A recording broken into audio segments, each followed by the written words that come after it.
Welcome back to another episode of the Hoodie and Headband podcast show. Yes, sir. We are back with a new episode for the new year. It's your boy B, Headband B. B-Dub ain't no scrub. It's your boy Tariq. Yes, sir. And it's a new year, it's a new week. Tariq, I gotta ask you. How you doing? Wrong with this shit? I'm doing good, man. I can't complain. I feel like I say that the same way every week. But Entertaining.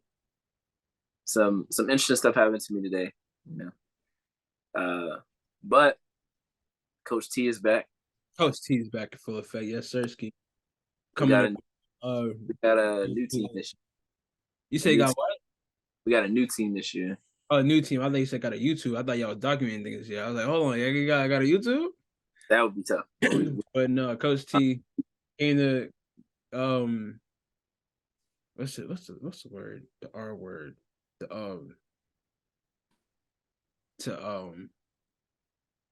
Repeat. No, not repeat. It's like not retain, to dog on something the title. To protect the title, not protect. Okay, no, the defending champion, I should say. The defending title. I don't know why I said R. The reigning? Huh? The reigning champions? Reigning champion, yeah, but I'm saying like defending champion. Like you came to defend your title, basically. That's why I meant to. With a difference. We have two players back from last year. One is the other coach's kid. So of course he's gonna be on our team. And then we got one player from last year that we had. But we had seven today. 6 of them were new. 6 of them said they had played basketball on a team before. And they all played really well. We had a girl, she was hooping too. She was stealing the ball from everybody. Very active, hitting jumpers. She hit one of our players with, and she went to the rim, stopped, pump fake, he jumped, she went under, shot that jump, money. And his face, he was like, I was like, he's been watching some hoops. We got us one. He's been watching some hoops, bro. And I had my, had to represent. Apparently we have 2 girls on our team this year. But we only had 7 of our 10 players today, so we'll see what happens. But we got a pretty good team of the 7 that we have so far. We're confident. It's a 13 under this year instead of, I think last year was 12 under or 11 under. So they're a little bit more developed, I guess is the word, a little bit more confident. So they could all dribble a little bit. Their shot wasn't all the way there, but they were confident enough to shoot them. So, I'm going to tell them to let it fly because I'm a shooter myself. So, like, hey, if you got space, shoot that thing. I don't care if you miss it or not.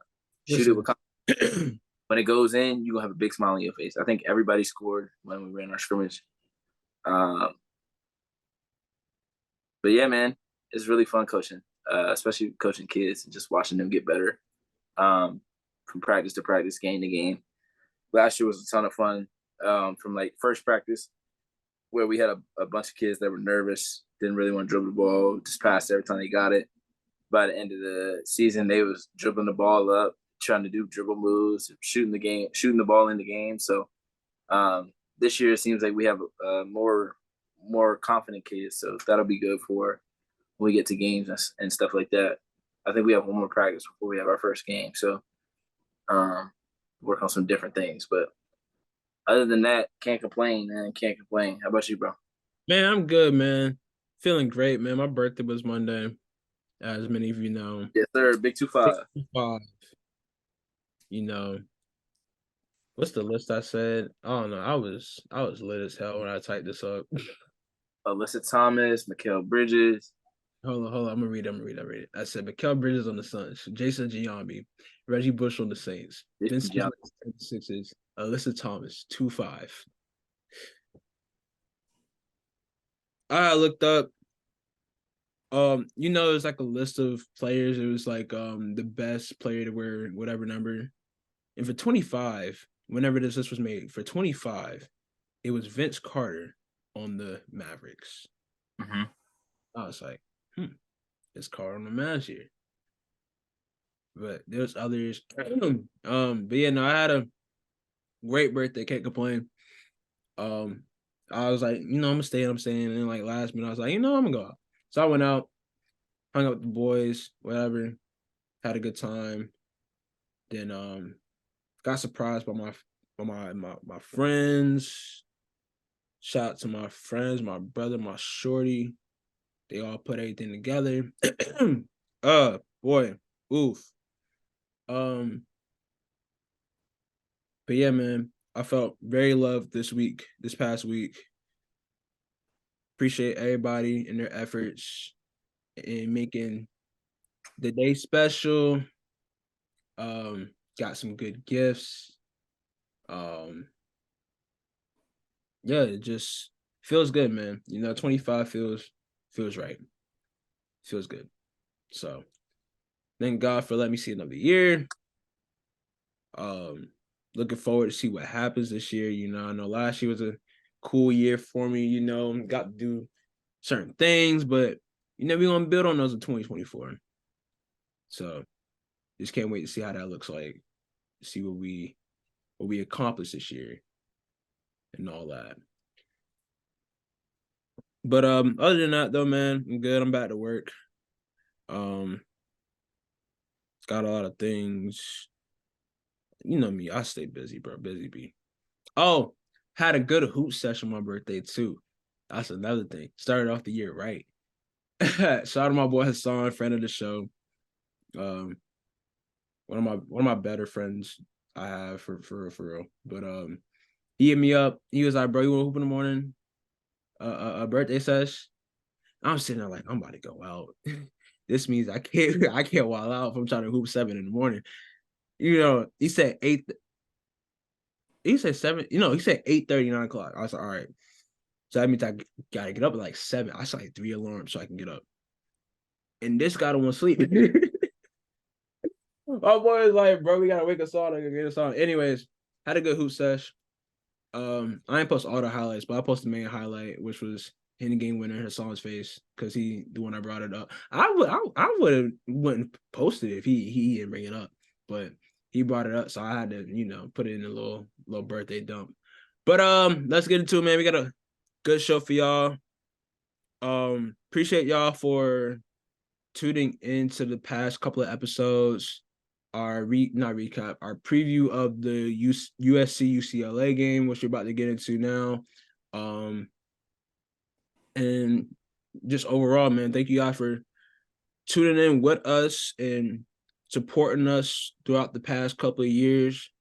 And thank you for continuing to rock with us as we head into a new year. Absolutely. Cheers to y'all. I don't have nothing. Cheers, but yep, cheers.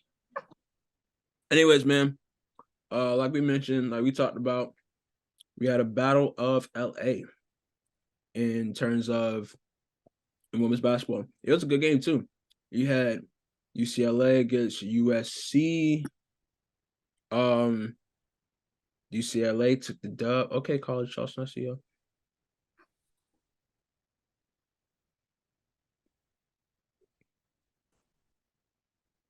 Yeah, UCLA took the dub 71-64, which we kind of expected. I feel like we kind of previewed this well in terms of how the game was going to go, in terms of score for this game. I think I said 6 for Juju. You said what? I think I said 26 points for Juju. She ended up with 27. Yeah. Like, hey, we might have to do this preview thing a little more. Oh, we definitely do. Yeah, sure. Definitely while conference play is going on, yeah. It's some matchups that we got to preview. But yeah, no, man. What are your thoughts on this game? USC takes their first loss of the season. UCLA continues to be undefeated. I don't want to call them the others, but I was impressed by the role players, the players that, especially for USC, I was curious to see who would be able to step up and make plays outside of Juju Watkins. Yeah. Brian Marshall kind of struggled offensively in this game. but she did well defensively against Lauren Betts. She only had 15 and 8 on 5 of 11 shooting. And for somebody that was shooting 77% from the floor coming in, that's a win, even though she was still able to put her imprint on the game at different moments.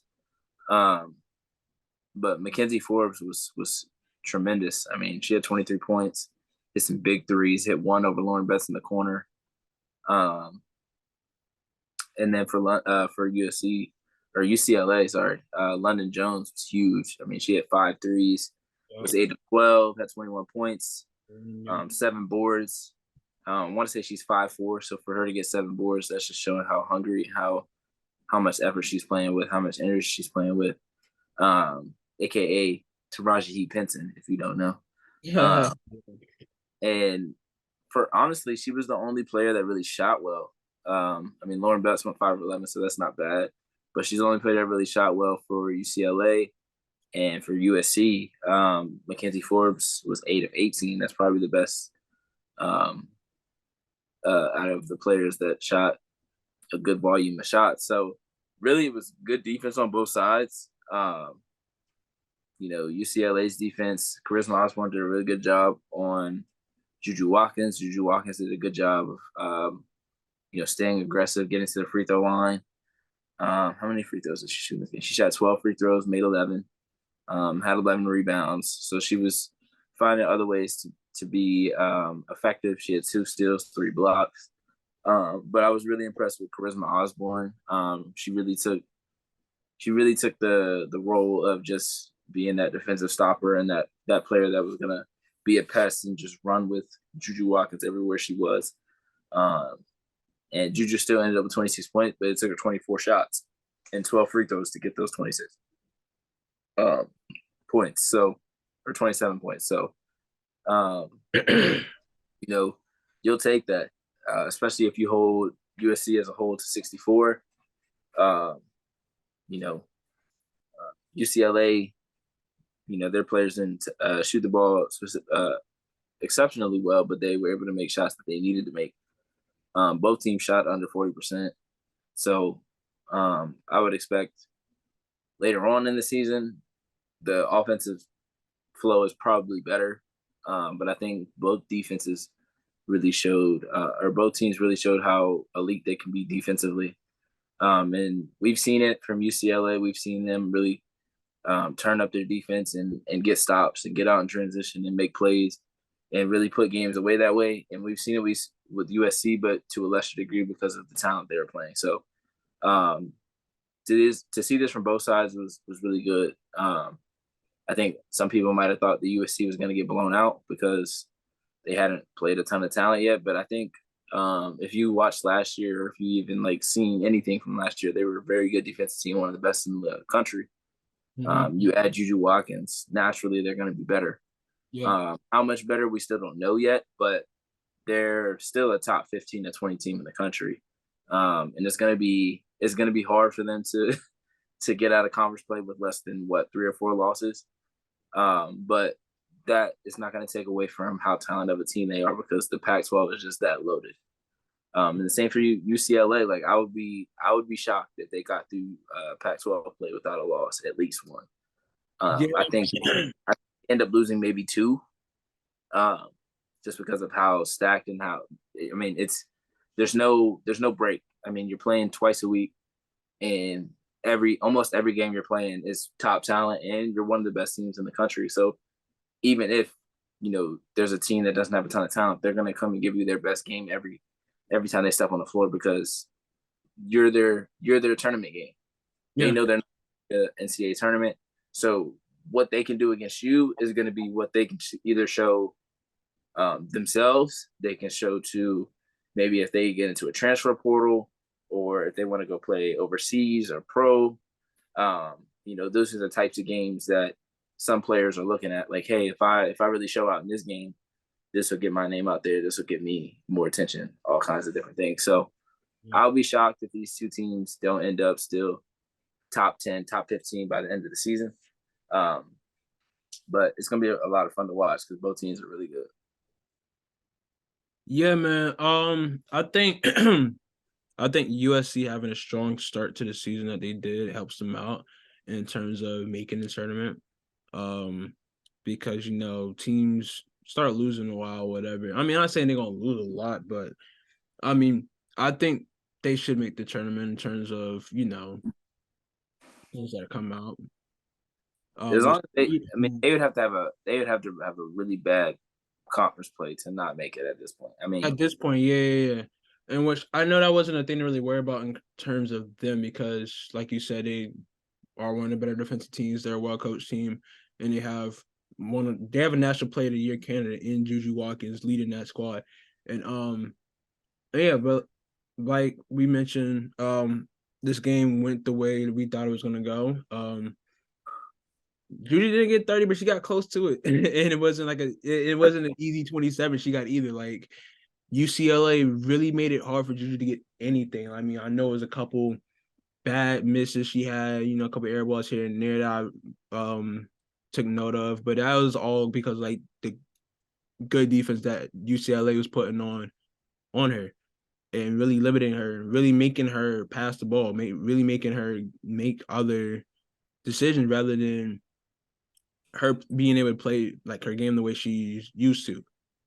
Like they kind of got, I don't say got her out of her game. She still had 27, and she still was able to score at a decent rate, but still, it was just I think they did a good job of not get into a rhythm. right, yeah, it was that, and then it's like UCLA already has like a good like flow, chemistry, whatever on both sides of the ball, and it's really hard to stop that, and it's hard to keep up with that if you don't have that. So, I mean, I think USC would be fine though. Like, absolutely. This is just first year with Juju. I think the team's gonna get better. I think through recruiting and just building the team around her, or just building the team up in general, they'll be like a top team. They got reinforcements coming in next year and the next couple of years. So yeah, if you're gonna get USC, get them now, because when they get them reinforcements, it's gonna be tough. yeah, for sure. But what do you want to move on to? Before we get to our what's up? So I know we had a couple topics we wanted to talk about and touch on in this episode. Yeah, before we get to what's probably gonna be the bulk of this episode, give me 2 or 3 matchups you would want to see in the Sweet 16, and then a few matchups you would like to see in the Final Four, or like the 2 matchups you would want to see in the Final Four. I ain't gonna lie, I almost wore my Sweet 16 shirt today or yesterday, 1 or 2 days. Yeah, that's crazy. I wore it last week or a couple weeks ago. Or but Sweet 16 matchup, I really gotta think. I mean, I would obviously it would be like inter conference. Like it'll be probably like a SEC team versus like a Pac-12 team, maybe like we seen last year with what it was South Carolina against UCLA. LSU, Utah too. Yeah, those are 2 really good ones too. If I were to have to see a team with another team, well, I feel like this would probably be like a Final Four matchup. It would probably be this would definitely be a Final Four matchup. What am I talking about? USC as in South Carolina up against UCLA. I think those teams will match up well, and I think those teams would that's an instant classic waiting to happen. Trying to think of other teams. Oh,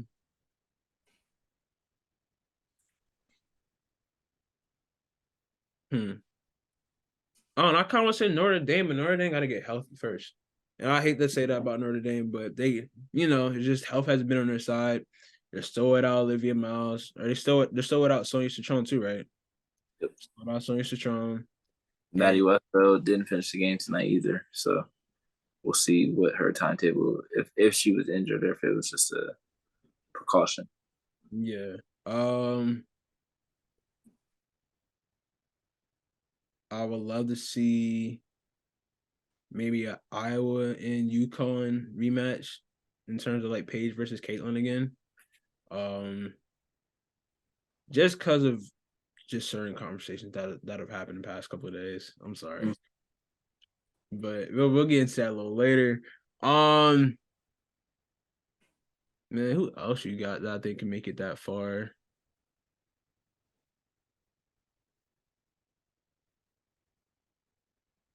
Obviously, you got like a team like Virginia Tech that can make it far again. You got Ohio. I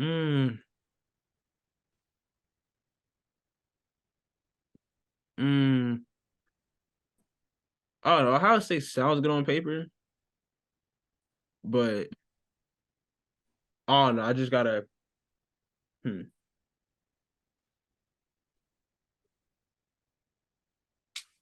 don't know. I would like to see Ohio State have another deep run like they did last year. I'm thinking Stanford and maybe Stanford and Iowa, maybe Stanford and UConn. Just depending on how the bracket brackets. is lined up and set up. Because Yeah, the Bridgeport one, even if you come not a top seed. Yeah. Shoot, I was looking the other day. I'm like, shoot, where the other ones at? I seen one was in Sweet 16 in New York. I'm like, hey, might have to hey, take a trip. I can't lie. Pardon? Might have to. I can't lie.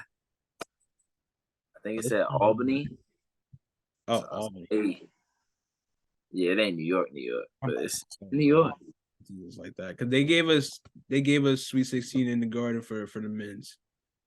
Oh no, it's not MSG. If it was MSG, I wouldn't think about it. I would already got it. Yeah. Or I'd have something in Melbourne like, yo. And they had whatchamacallit. Oh, that was a hell of a moment last year though. Tyson Walker against Marquise Noel. You're at guards, and then Yeah, that was tough. I was like, all right, somebody getting their moment tonight. This is a moment that they all thought of. It's like the Kimba moment. Kid grew up in New York, got their moment in a big game, tournament game, whatever. Marquise Noel had like a Trey Burke, Carson Edwards run. Yeah. Crazy to feel like 3-4 straight games, and then you get that bumps up your draft stock a lot. So he would. I don't. All due respect, Marquise Noel is a good player, but I doubt before that run he was on anybody's draft radar. I think I don't even think he radar. I don't know if he was like. I don't even think he got drafted. I think he got picked up. He got picked up by the Raptors. Yeah. And it was on like a two-way deal, but I don't think he got like outright drafted though. I don't think there would have been as much conversation, but I still think he would have got picked up by somebody. Even without he's a hooper, bro. He's a bucket, bro. Like he is a for sure bucket. And he'll get picked up by somebody, Like I've seen it happen a couple of times, couple of players I know that are pure buckets get picked late draft pick or they get a summer league contract, whatever. Because hey, you win the game by putting the basketball in the hoop. So people that do that well get paid. Some Sweet 16 games I would like to see, or even like Elite Eight, Final Four matchups. Really, just March Madness tournament games. I would like to see. I'd like to see Colorado and South Carolina. I think that would be a fun matchup, especially Jalen Sherrod against those guards. Jalen Sherrod and Raymond Johnson would that would be a really fun matchup. And then Malaysia Wiley coming off the bench, like that's just a lot of fiery, emotional, not emotional, but intense players that leave it all on the floor. And those are always really fun guards to watch. And I think the post matchups will be fun too, with Aaronette Vonleh and Camila Cardoso.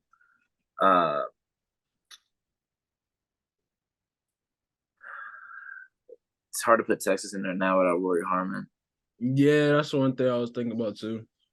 Virginia Tech and Indiana would be fun. Mm-hmm. I think we saw that earlier this year.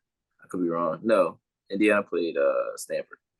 Um, I would like to see an Elizabeth Kitley and Mackenzie Holmes matchup. That would be fun to watch. Very interesting matchup. There's a lot of teams I would like to see play Utah. I'm still really upset about the Gianna Neekins injury because I feel like they could have made a Final Four with Gianna Neekins. Without her, it's going to be kind of hard to make that. Yeah. But like a Utah Notre Dame matchup, I feel like that would be fun. Alyssa Peely might go for 50 though, because Notre Dame is really, really, really lacking in the post defense right now. So they play small every game. Yeah, Florida State, um, and like Florida State's a fun team, man. Florida State USC, that would be a fun one. Florida State's a fun team. And shout out Ohio, to Andre and all the work in Florida State this season. I'm sure UConn would love to get back against Ohio State. Oh, for sure. Especially since they struggle so much with that press, and now they got Paige Bueckers back. I'm sure they're like, hey, run that press now, see what happens. She breaking that by herself. But yeah, man, LSU and Stanford, Cam Brink versus Angel Reese. That would be a fun Final Four matchup, or at least Elite Eight. Yeah, man, it's a lot of fun matchups that we could potentially see. Even, teams that aren't currently ranked, like if a North Carolina or a Washington or someone like that can just, keep battling. A Michigan can battle and keep playing against a Sweet 16 kind of bracket. I think can end up being a lot of fun. But I was just curious to see what kind of matchups we could not predict, but try to get our, yeah. Things that we would like to see. But we can segue to our next topic, best conference. Okay.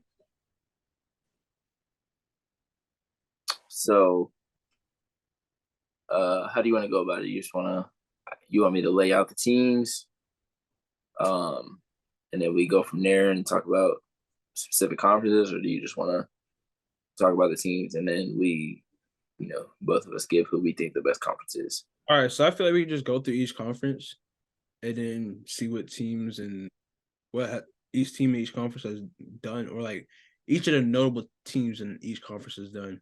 Mm-hmm. Like, like the SEC, you got South Carolina, you got Texas, you got not Texas, I'm tripping. Texas. They're not yet. They will be. They will be, but not yet.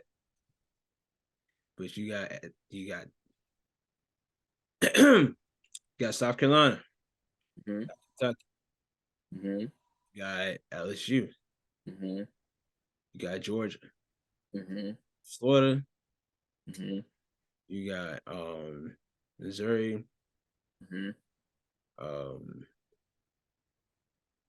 Alabama. Mm-hmm. Coach Yo, Ole Miss. Yes, you got Mississippi. Yeah, Mississippi State, Vanderbilt, Texas A&M, Tennessee. Tennessee. That's the orange T team. It's Tennessee, not Texas, but Tennessee. Yeah, I'm interested to see how Tennessee is. Heavyweights for sure though. Like South Carolina, LSU. Can't count out Ole Miss. Yeah. Need to see Tennessee respond with Rickea Jackson, but conference play can do that for you. So yeah, because I think they lost the transfer from Belmont, if I'm not mistaken. Let me pull up.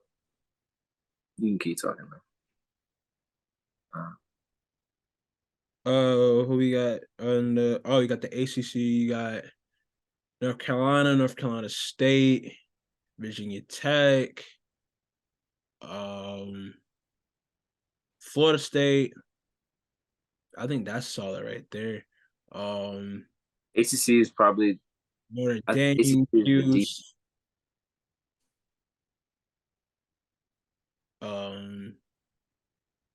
Trying to think of who else. I said Notre Dame. Duke. I forget Duke. Duke should have been the first name I said. The first? In terms of ACC, because you know my favorite ACC, you know my favorite men's basketball team is Duke, and so I should have thought. What they Duke. got to do with women's? I know it ain't got nothing to do with women's, but I'm just saying though, like in terms of thinking of the ACC teams, I'm naming teams. Damn, Ricky had 24 19. Not based off performance, but yeah. Good shit, Ricky. So, let's see. Talking about 24 and 19 on it. Destiny Wells. Yeah, Destiny Wells. All right, ACC. We got UNC, NC State. I said. Whatever team that I say. Oh, Virginia Tech, VT, Duke, ND, Cuse, FSU.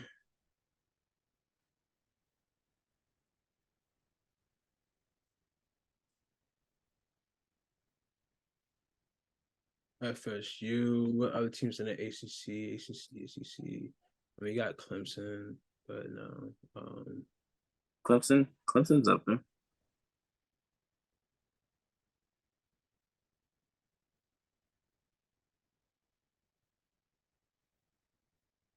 I said NC State. I mean, a lot of the ACC is deep at the moment. They have 10 teams that all have 8 or 9 wins. So it's hard to really put a gauge on them because a lot of them did play some good non-conference teams like a North Carolina, a Duke, Florida State. Some tough non-conference schedule. So, you know, I think North Carolina and Stanford before they get the conference play. That's crazy. Yeah. NC State is the favorite at the moment. Tech still has something to say about that. Notre Dame, if they can get healthy, even if they're not fully healthy, they'll still cause some trouble. Louisville's playing really good basketball right now. Florida State just had a really good overtime battle with NC State that NC State pulled out. Syracuse was ranked, but they just got smacked by North Carolina, so they probably won't be ranked come this next week. But North Carolina, Duke, Miami, Georgia Tech, Clemson are all in that very, right there range where it's just like I don't think there's a game in the ACC where you're just like, oh, this is one of those off nights. Like every night you're going to have to give your best because if you don't, you're going to lose. Like Notre Dame started out good from what I saw. On the TL, it started out well, and then they played tonight. I'm blanking on who they played. I literally was just looking at the game. Notre Dame. Who did Notre Dame play today? I can't remember. But the team was able to come back and get Pitt. They played Pitt, and Pitt was able to get 2 really good quarters in the second and third. But Notre Dame was able to pull in the fourth. But even a game like that, where you would think, against a team like Pitt, you would be able to go out and get an easy win. But, with injuries and things that happen from night to night basis, you never really know. So ACC might be the conference with the most depth at the moment. Even though some of these other conferences have really good teams as well. Oh yeah, for sure. The Big 12 has Baylor, Texas, Kansas State, TCU, West Virginia. They're all ranked. And then you still have Iowa State, Oklahoma, Texas Tech, BYU, who are all really competitive as well. Big 10, and obviously with the Big 12, we're waiting to see what's going to happen with Texas as time goes on without Rory Harmon. And then the Big 10, you have Iowa, Indiana, Ohio State, Michigan, Nebraska, Maryland, Purdue, Michigan State, Penn State, and Minnesota all have 10 wins or more through non-conference play. Um,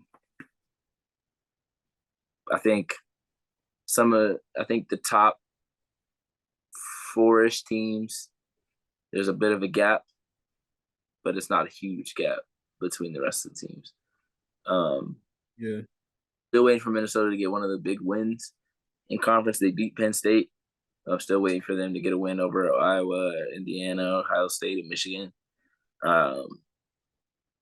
Because I think they played Iowa last weekend or a couple weeks ago. Didn't really go that well.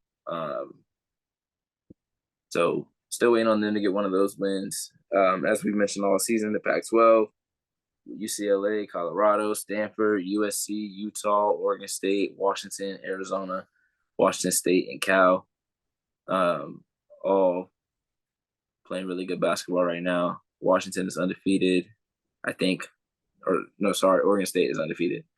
And they're playing really good basketball right now too. So it'll be very interesting to see. Like, it's just so many teams, especially in the Pac-12, that can beat you from night to night. So it's gonna be heavyweight matchups nearly every night in college basketball this year. I mean, there's no nights where you're like, all right, this team should win this game. I mean, obviously, there's some schools.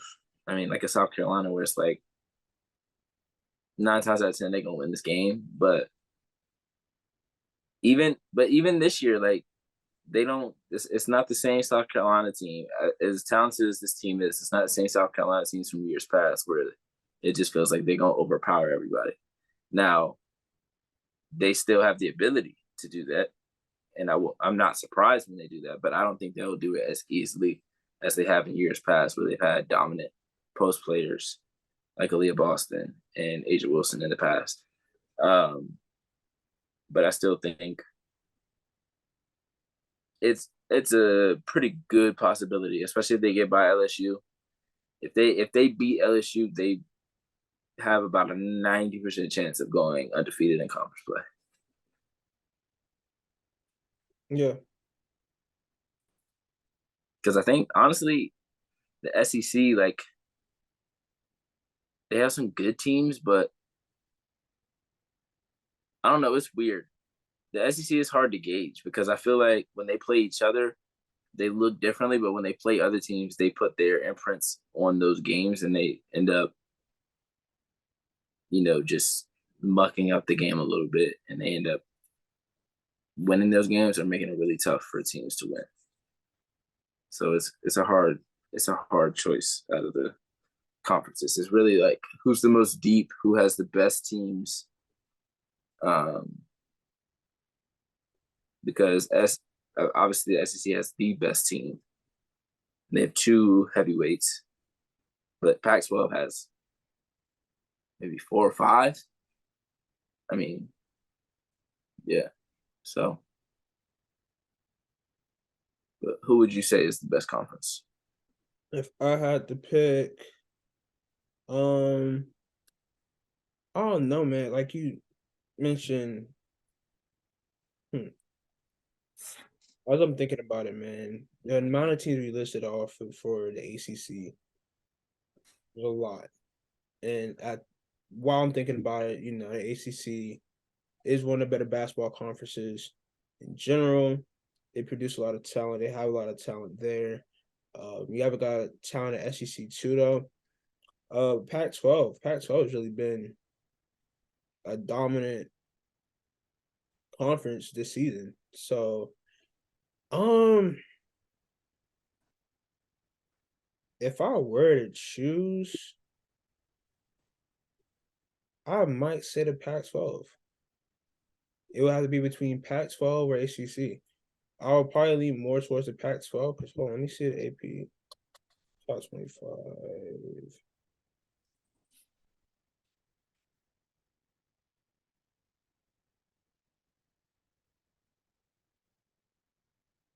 You got UCLA, UCLA, Colorado, Stanford, USC. That's 4 teams in the top 10. And then 1 right outside in the 15. Yeah. They only have 3 teams that don't have 10 wins. And then you look at other conferences, you got what?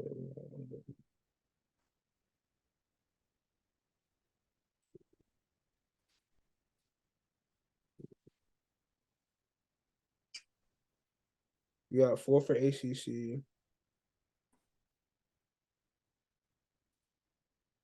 Oh no, 5. Did I count that wrong?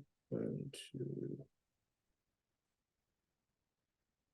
3, 4.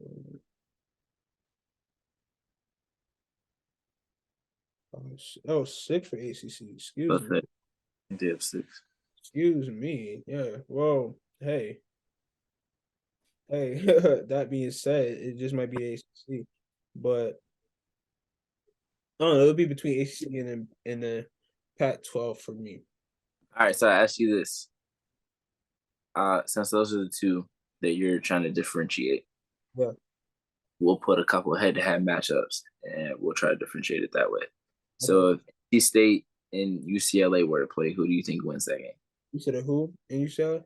UCLA, NC State. Give me UCLA. Okay, Colorado, Virginia Tech.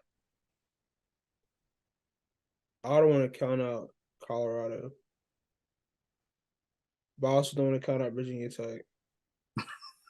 Give me So Virginia Tech. Give me Virginia Tech. they would need that win big. All Yeah, right, Stanford, Notre Dame, Stanford, USC, Louisville, USC. Utah, Florida State.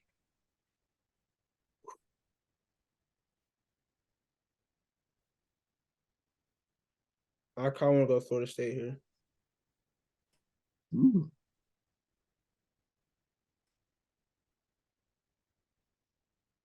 I'm not mad at that.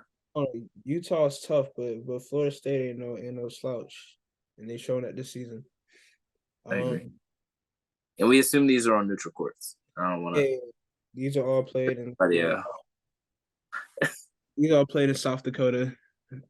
Ugh.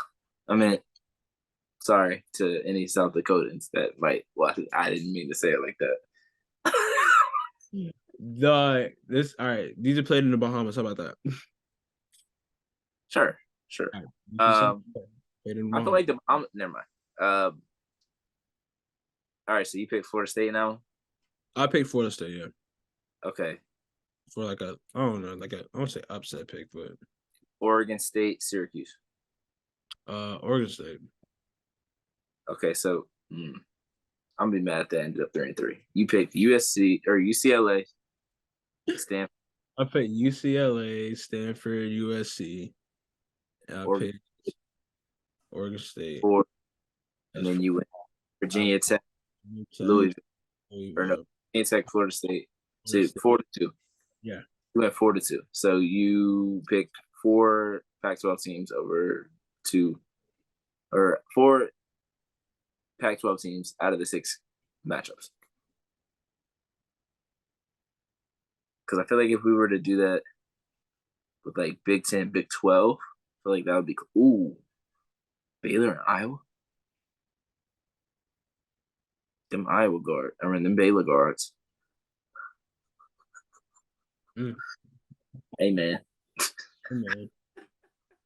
Baylor gonna be like, oh, Caitlin coming to town? Yes, sir. Or I guess not to town, but we going to the same place as Caitlin. This is a neutral site. We about to meet up with Caitlin. And then you got like Indiana, Texas, Kansas State, Ohio State, TCU, Michigan, West Virginia, Maryland. I mean, some good matchups. We've obviously seen like ACC, Big Ten, and stuff like that. So yeah, we've seen these interconference battles happen, but it's fun to try to put on paper and just look at who we think the best conference. I think Pac-12 is the best conference as well. I just think they have more. They may not have the most depth, even though they still have a ton. I think I said 10 or 9 of their 12 teams have 10 wins or more. And I think it's going to be just a gauntlet of just teams just knocking each other off, and it's going to be hard to win games from night to night in the Pac-12. Yeah. So I would put my vote with Pac-12 as well. Word. So there you have it. Hoodie and Headband certified, approves. We say that, and then they all just Pac-12 is the best conference in women's basketball. cue them all just starting to play really bad, just because. Like everybody just starts just As soon as we give them praise, they just all start like, you know what? each other. We want to be the worst conference now. Yeah. Is there anything that you wanted to bring to the show specifically? No, because I think that you're about to do so. No, I was gonna let you do it. You put the topic in the rundown. I didn't say her name. The topic that I put in the rundown.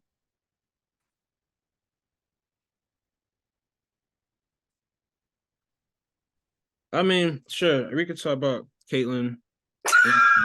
You said that with no energy. I mean, sure, we could talk about Caitlin. Like, Because I mean, no, because you said that, and I'm thinking, my head is elsewhere now. you thought I Because was Paige? yeah, because see, I sent that before I saw the Page stuff. Yeah. I saw all the Page.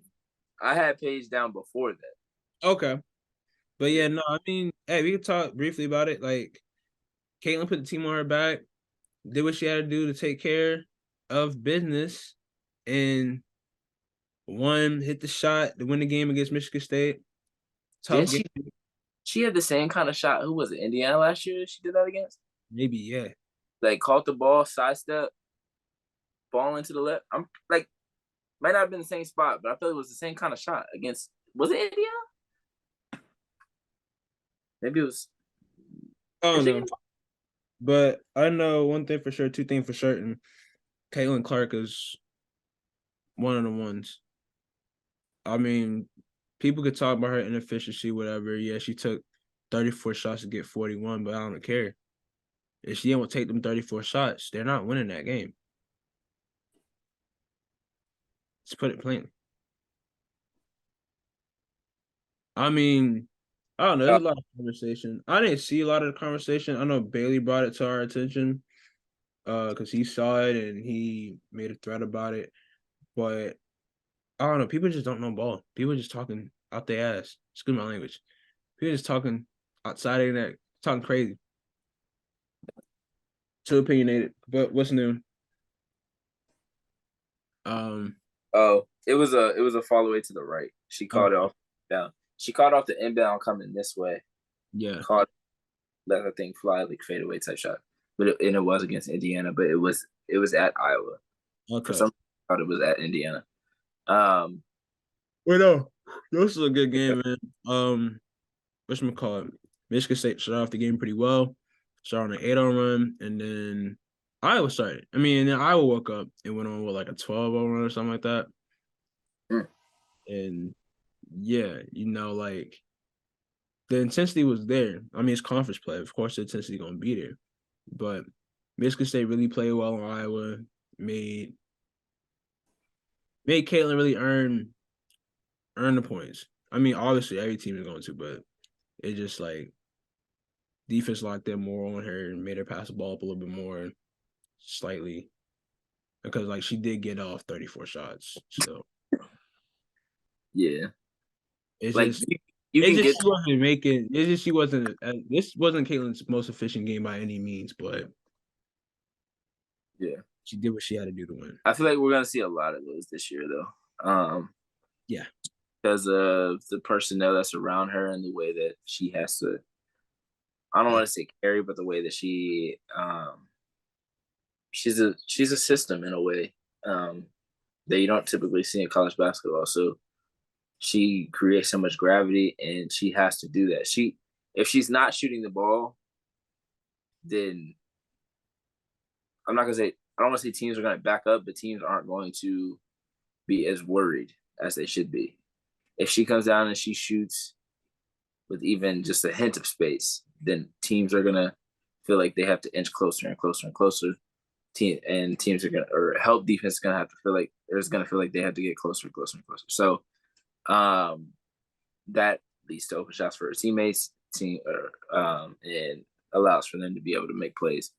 And something that I've heard the last couple of weeks or the last couple of days is, and I don't remember exactly what it said. I think maybe it was JJ Redick. I can't remember exactly who it was, but I heard someone talk about the term. Like, obviously, we all know what a playmaker is. Actually, it was Michael Porter Jr. He was on Kenny Beecham's podcast, and he said, because Kenny asked him about how everyone always talks about how Michael Porter Jr. just shoots the ball. He don't be passing. He don't make that extra pass. He said it's because he's a play finisher, not a playmaker. And I thought that was an interesting term and an interesting way to frame, because certain players, you're like, oh, like they probably could have passed that. Yeah. But when they get the ball, I'm passing out the mic, he gonna hit the three. Yeah. So like they're a player that when they get the ball, they're either looking to shoot it or find a way to get a shot off to finish the play. And I think Iowa has one playmaker, and the rest would be considered play finishers. And a lot of people have been making it, they've been trying to make it seem like Caitlin is holding her teammates back. And I don't think that's necessarily fair. I don't think, and this is just off what I've seen. I don't know for sure. I've never seen them in a practice or in an open run or anything like that.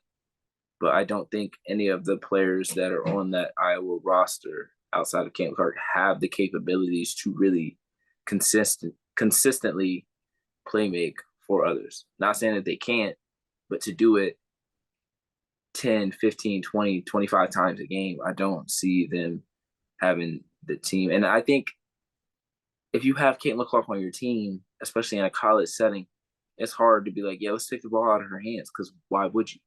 It's Caitlin Clark. It's like, Caitlin. put the ball in her hands. Yeah. Like, we're going to, more often times than not, what are we doing here? We're going to get a good shot 80% of the time. Yeah. So whether it be a shot for her, a layup at the rim, or an open three for somebody else, like, we're going to get a good shot. So I understand. I see it. I just think last year when Monica Zanano. Yes. Listen, my New Year's resolution, I'm not messing up names this year. See, just not saying them. You got me saying them, or I'm saying them right. He said Monica. So not Monica, McNutt. Monica. Not McNutt. No, not McNutt. Monica Zanano. Yes, you go. There you go. Yeah. When she had her there, things are a little easier for her because you had someone that can make plays for themselves. Mm-hmm. You give her the ball, she's gonna go to work, And it's like that kind of opened things up a little bit for them too. Like, I know Gabby Marshall probably shot a little better last year than she has this year. And Absolutely. So because she doesn't have the pressure to make the shots as much as she does this year, being that she's the second option or whatever, like another is relied upon more in a sense, has an increased role compared to last year. Yes. Yeah. I don't know, man. I think Caitlin is just a hell of a player and a transcending player that's going to take this game to another level. When she gets to Indiana next year, I'm saying that she's no more pick. If she gets to Indiana this year, man. And that's another thing. People are talking about, oh, she's not gonna be able to do this in the league.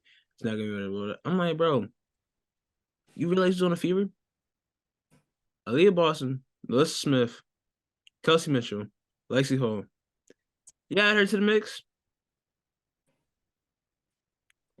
Just like I said like a couple months ago.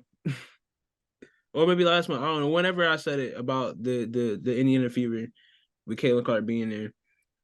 Like that team instantly improves. I'm sorry. That team instantly improves. So yeah. Speaking of Caitlin Clark, There's a tweet today that said Paige Bueckers could be the next Caitlin Clark. And injuries. And injuries. The recency bias beating y'all ass. They beating you the fuck up. They got you looking like Martin in that one episode. Fight back. But they looking like, hold on. Just in case y'all don't watch Martin. Listen, man. Doggone. People don't remember Paige's freshman year, and it shows, man. It shows that y'all are just now tuning into women's basketball. It shows that y'all. Oh, you gotta turn your brightness up. It shows that. Yeah, that's what recency bias doing to y'all. That's what y'all looking like, beating them. It shows. It shows y'all aren't paying attention. It shows that y'all know what y'all talking about. It shows that y'all know ball. Like, Paige Bueckers been doing this since high school, bro. So much so, bro. Like, she could have a high school jersey and I can sell. Because of how long she been doing this for. Like, we would watch all the overtime and baller type clips of Paige coming up in high school and stuff. I mean, and respect to Angel and respect to Caitlin, but we didn't really hear much of them until they got to college. Yes, they became stars early in their college career, but Paige been a star day one. Everybody was hyped to see Paige. Paige was the number one recruit in her class. Going to UConn. Come on now. The hype was there since day one. It ain't really hype to it because she's it. National Player of the Year, freshman year. Come on, bro. Come on, bro. What are we doing here? What are we doing here? Play Caitlin and beat Caitlin. What are we doing here? What are we doing here, man? Y'all gonna put some respect on Paige Bueckers, man. Paige Buckets, man. And she been doing a damn thing. So yeah, put some respect on 5. Yeah, I just find it funny because if you don't know for sure, I don't know how you can get on a platform and just say something aimlessly, not knowing. Like, dude saw Paige Bueckers' numbers. And instead of doing any kind of research, said she was like, oh, who's going to be the next Caitlin Clark / Angel Reese? Okay, well, first of all, there is no next this. There's just players that continue to, there are just players that come in. Like, Juju Watkins is the next superstar in women's college basketball. Yeah. She's Angel Reese. She's not the next Caitlin Clark. She's the next Juju Watkins. So that one point I don't like. Second point is if you don't know, don't speak on it. And I know it's Twitter, X, whatever you want to call it. I know it's, anybody can say whatever they want. Fine, that's cool. But it's just like, I don't understand how you could just go on a platform and just say something not knowing anything about it, just ignorantly talking.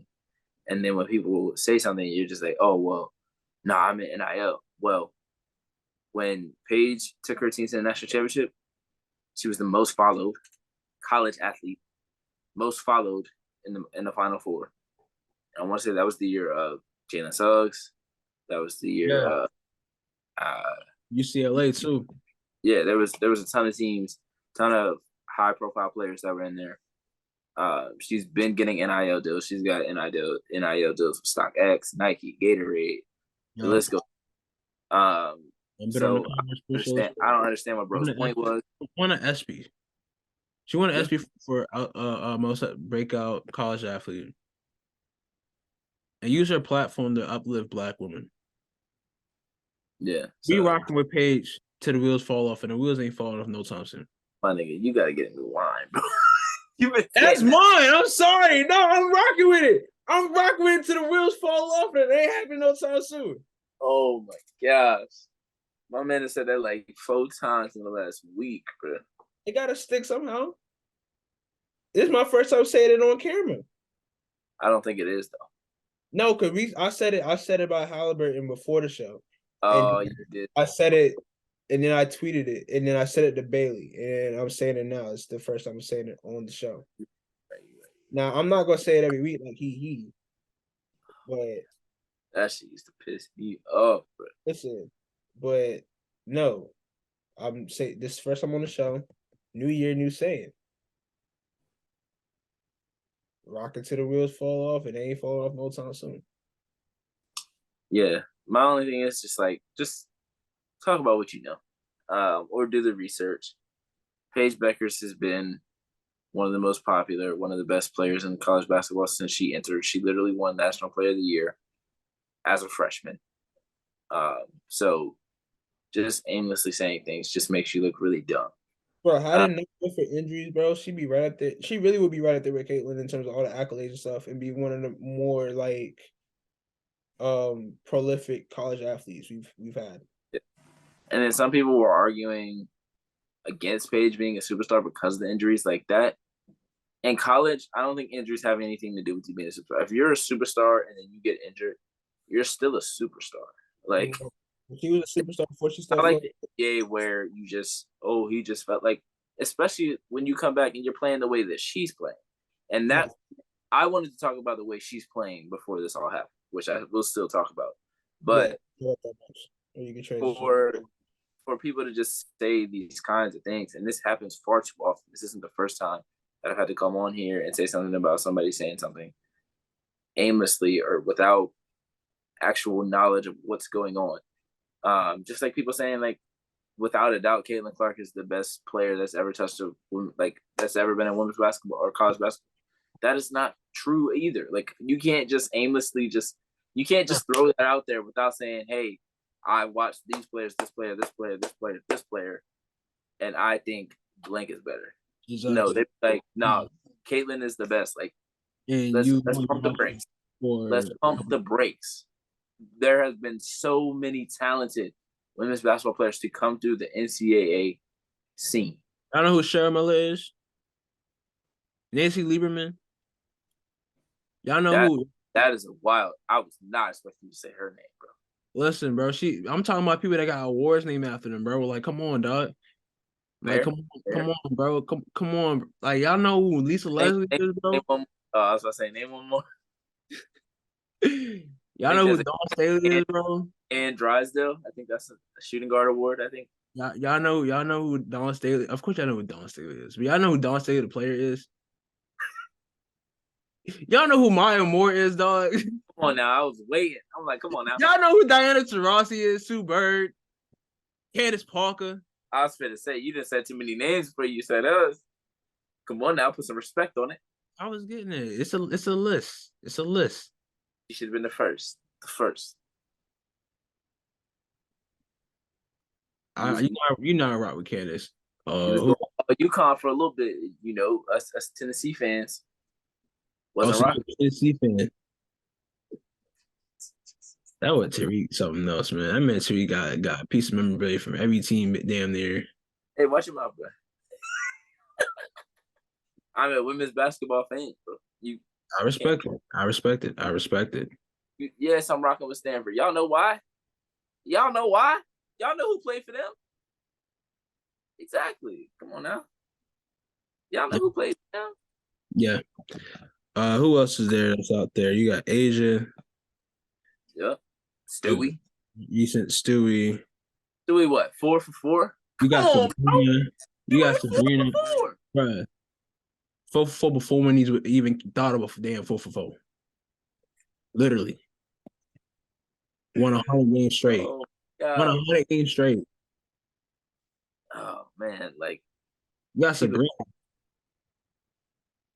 Kelsey Plum. I was about to say Kelsey Plum. Who record she going after? Who record she going after? She ain't set the record yet, but she going after somebody's record. That means somebody was doing this before her. That's a fact. Like, come on, man. Do your Googles, man. Do your research, bro. Before you start. And in 2 years, people will be saying. Before you start typing things, man. But what I wanted to talk about is, well, actually, let me do this first. Let me get the sad news out first. Well, not news, but we don't know exactly what Aubrey Griffin's injury is. yet, but it seemed major. So want to give a shout out to her. Hopefully it's not major, but if it is, even if it's not, we want to send our love and our prayers to Aubrey Best Griffin. wishes, man. Speedy recovery, yo. She's been through a lot already. She's already torn her ACL before. In high school, had a back surgery when she was at UConn.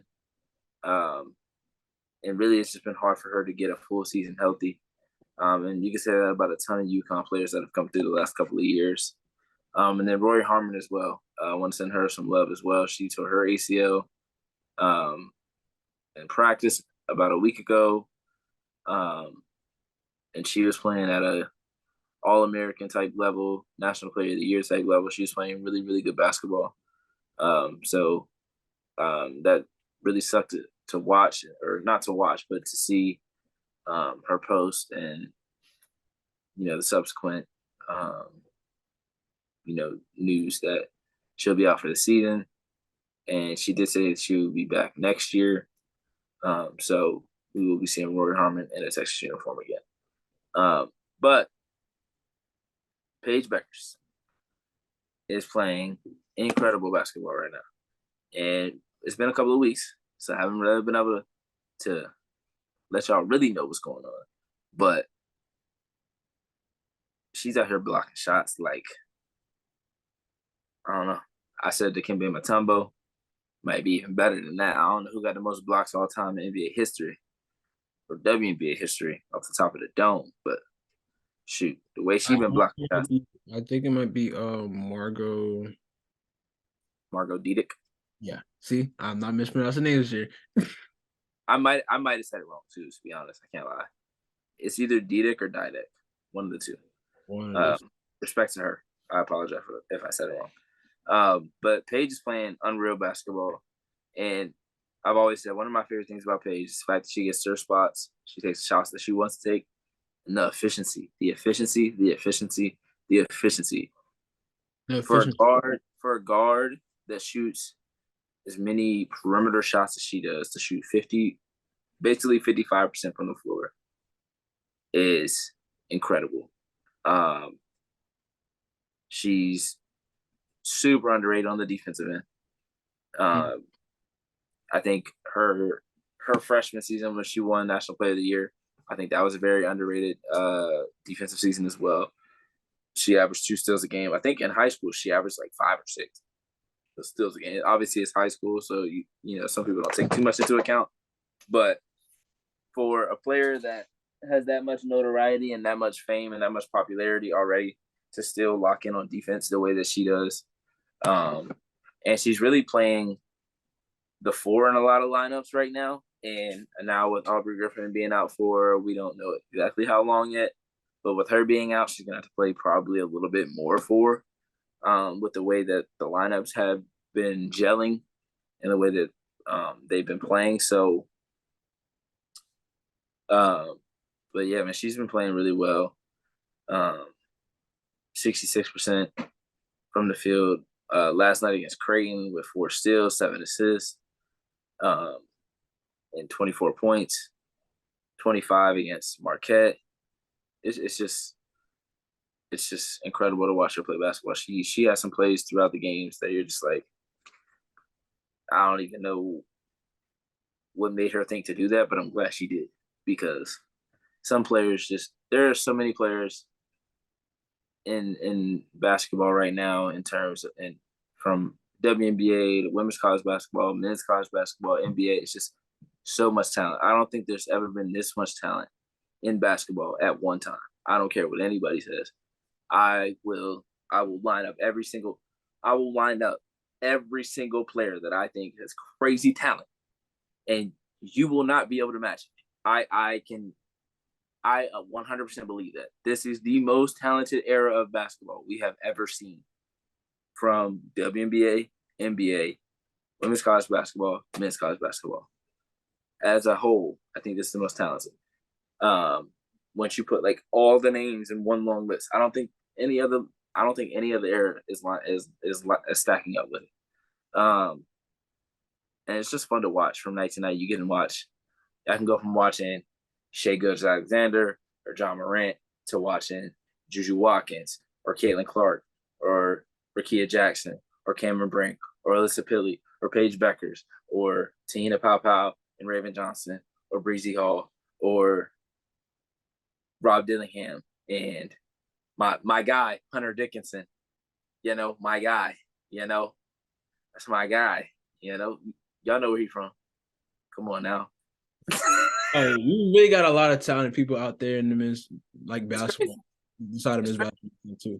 And it's not like it's like a for sure like who's gonna be like the number one pick coming draft either. Like this draft is not always as other drafts. Like you really scouts gonna have to really do their work this year. Oh, for sure. Yeah. I mean, and it's not like, and I feel like every year at this point of the season, is unless we have like one for sure number one pick, they're always like, oh, this draft's not gonna be that good. Every time they say that, the draft ends up being really good. Like, I can't think you of got the boys from Kentucky. Like you said, you got Hunter Dickinson. You got Boo Buoy a bucket. Northwestern. Boo Buoy is crazy name. It is a crazy. It's a like, boy, you don't get your stupid ass. Boo. No, if you cheering, you booing. Chill. Nigga be jumping at motherfuckers trying to scare him and shit. It's just crazy. Boo. Who else is out? It's fun. You got, Jared McCain cooked out, boy. I knew you was gonna say. I was waiting for you to say Jared. Jared McCain cooked out with his Christmas nails. I was waiting. Why did you have to do that? You didn't have to do that. That was real petty of you, sir. I'm just saying, man. New Year, still petty. It's festive. I mean, do got some good freshmen, man. They got Caleb Foster, who's nice too. Man, I'm looking at the highest scores in college basketball, men's college basketball. But I know about 3 or 4 names. Tommy Bruner, Xavier Johnson, Jalen Blackman, Tyson Acuff, Tyler Thomas, Jaden Ledee, Vontarius Woolbright, David Jones. They're all top 10 scorers in men's college basketball. Never heard of. That's crazy. Look back on the men's side. I mean, y'all know who. Y'all know where our roots are. Y'all know our roots are. I was about to say, I am absolutely not locked in. You can tell me all you want. I am not locked in. I try to watch Kentucky games.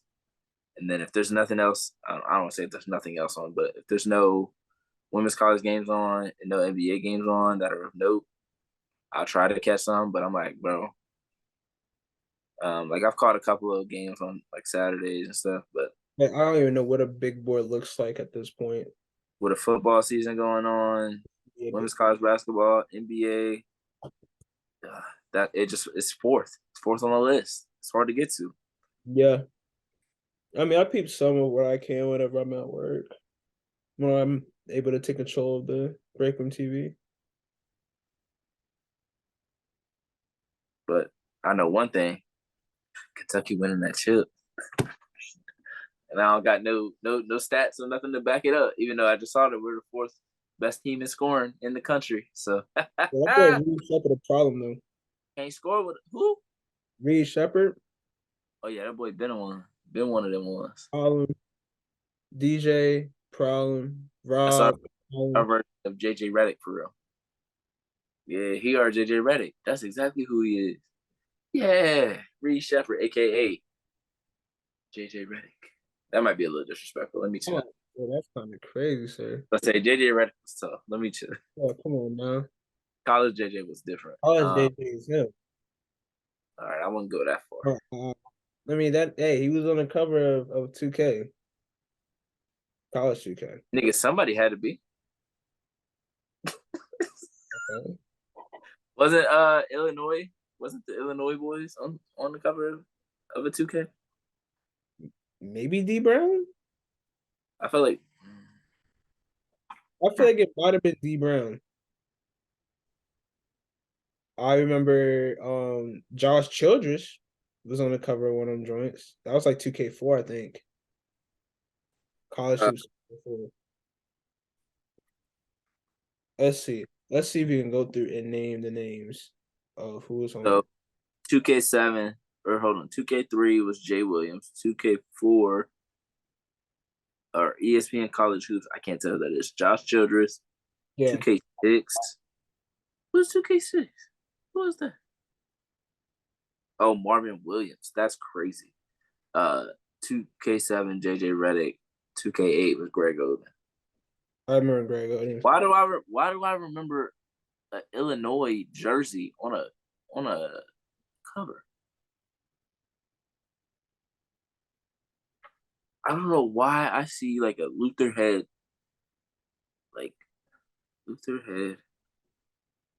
video game I don't cover. know, because you had they also had the March Madness ones too though. They had the EA Sports March Madness. Hmm. Because I remember Melo was on the cover of 03. I remember Blake Griffin was on the cover of 08, maybe. Yeah, I remember Blake was on the cover. I remember Kevin Love was on the cover. It's because all them boys wearing orange on the covers of those. See, NCAA basketball cover athletes. 1998 was Tim Duncan. 99 Antoine Jameson. 2000. Well, 05, you got a Mecca Okafor. You got 06, you got Raymond Felton. 2010, you got Blake Griffin. 07, Adam Morrison. 04, you got whatchamacallit, Melo. 08, you got KD. 02, you got Shane Battier. 01, you got Kmart. 09, Kevin Love. Damn, so I'm really bucking. Maybe I never saw it. Whoa. Is that Drew Gooden? Yeah. Oh, 2003? Shit. There should have been a NCAA basketball 2010 with my boy John Wall in that motherfucker. Blake Griffin's on the cover. 2011, sorry. 2011. Who would be on the cover of this year's if we were to choose one? In men's, It would probably be Zach Edey. I was about to say Zach Edey, gotta be. It would probably be Zach Edey, dog. No way is somebody not named Zach Edey. Zach Edey or Mono Baycott. Absolutely not. I will not. And it won't be a Mono Baycott. I will not allow that. I'd rather. I don't know. It could be Caleb Love. Caleb Love tough. I hate to admit it, but boy, tough. He had a crazy dunk this weekend. He did have a crazy dunk. I would say RJ Davis before I say Armando Baycott. Oh yeah, definitely, most definitely. RJ Davis, I don't see a lot, but I do see he be hooping. No, RJ tough. RJ tough. I think he had triple double the other night. I saw. Really? So yeah, because Alyssa Usby had one tonight for North Carolina. Shout out to Alyssa Usby. Yeah, I don't know how we got to the topic of video game cover. I don't know, yeah, because you're talking about men's hoops, but they bringing back college football, so yes, sir. We need college basketball. Yeah, so yeah, like I said, if there was a cover, now women's side, Cooper Flag would be the cover of the next one because he'd be a freshman. He'd be a freshman coming in. Cooper Flag would be the cover, or one of them boozers. Yeah, that's when you got to put multiple. Or one of them Rucker boys, bro, like Ace Bailey or whatchamacallit. That's when they got to do like a. I don't want to say something crazy, but like they got to do like a group pose where like one of them's holding the ball, one of them's facing like this way. I don't know. I feel like I can picture seeing like different athletes doing this, but I can't picture exactly who it was and what they did it for.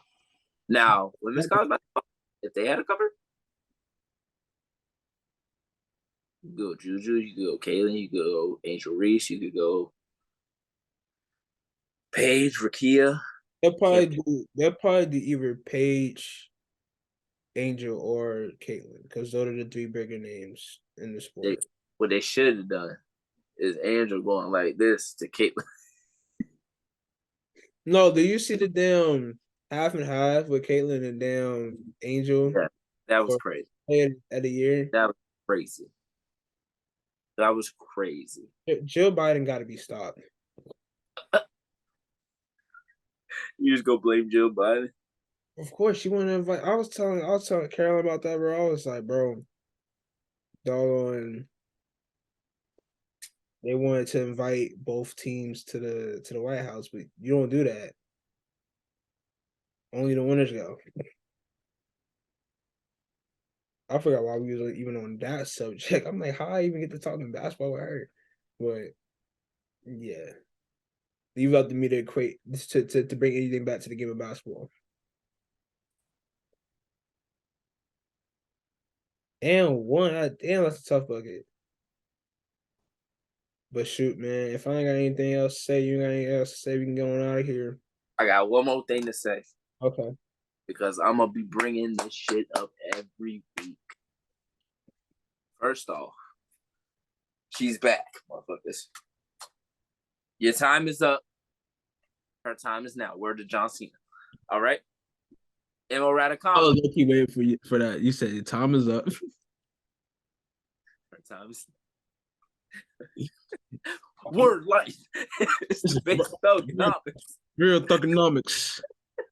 Emma Raducanu is back. Shout out to her. She got well. Shout out to Coco. She hurt, but she back on the court again, ready to cook some people again. And that man, the GOAT, Rafael Nadal, is back on the court as well. So yeah, just know agendas will be pushed. Y'all thought Bryce was pushing agendas with the Nets. Y'all ain't seen nothing yet. Man, we ain't talk about the Nets for the rest of the season. I ain't gonna lie. Unless the trade happens. No. Don't switch up now. Don't switch up now. Ain't nobody switching up. We got to talk about it for. Ain't nothing to be talking. We ain't got. Ain't no switch up. We ain't talking about them. All right. We ain't got to talk about. Do we talk about the Hornets on the show? When the Melo's playing, yes. Do we talk about the Hornets on the show? Don't act like we don't talk about almost every. We talk about the Hornets on the show. Yes, when LaMelo was playing, yes. It's a yes or no question, Tariq. It's a yes or no question. Yes. When the last time we talked about the damn Hornets on the show? When LaMelo was playing, I just said that. You said it was a yes or no question, so I said yes.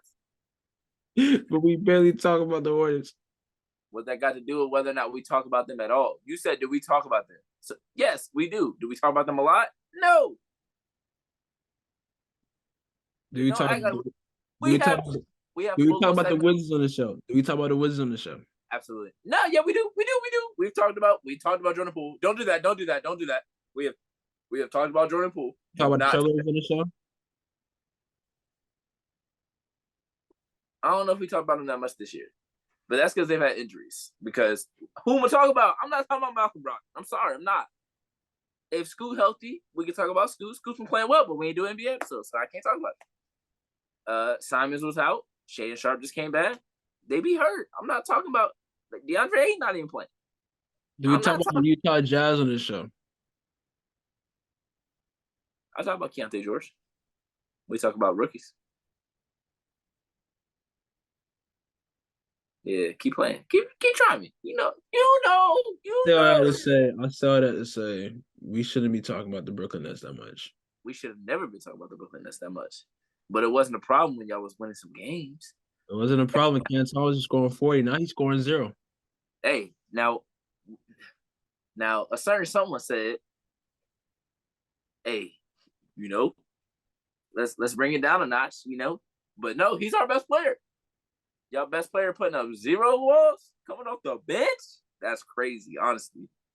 I mean, bro was real arguing with me like, nah, he better than Mikal. He doing this and he doing that.